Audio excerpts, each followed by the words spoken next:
Listen, my people, listen.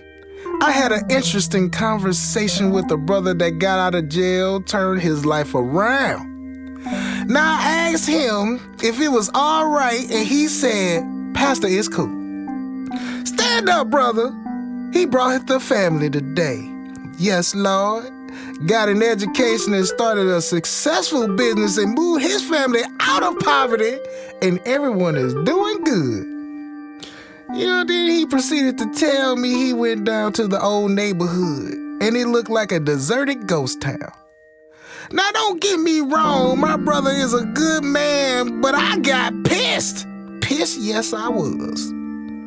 I said, how in the hell you gonna talk about the conditions and you had a party messing it up?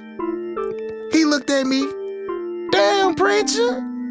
I told him instead of tea or Kool-Aid, call me straight with no chaser. You took without regard of the neighborhood you was in for whatever reason, blessed. You matured, moved on without replenishing in which you took, and you dare wonder why it looked this way? That's like your 15-year-old spilling cereal on the floor and wonder when you gon' clean it up. What the hell? Yes, I did. Yes, I did. What the hell? But the Lord was with me because I could have chosen other letters. Then that look of, he about to judge me, turned into, damn, my bad. I'm not here to point fingers, scold, criticize, or judge. That's not my job.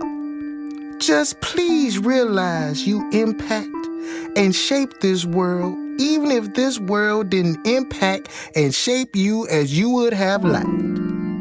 Change just don't come in the morning. It comes with a thought and a commitment. You hear what I'm saying? Do you hear what I'm saying?